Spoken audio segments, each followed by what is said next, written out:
My name is Antonio Murado and we are here in my studio at Mana Contemporary in Jersey City, and today we have an open house.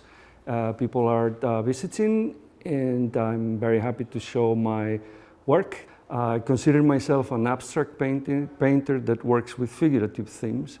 Influences from old masters and the European tradition of schools of paintings from the Renaissance and the Baroque.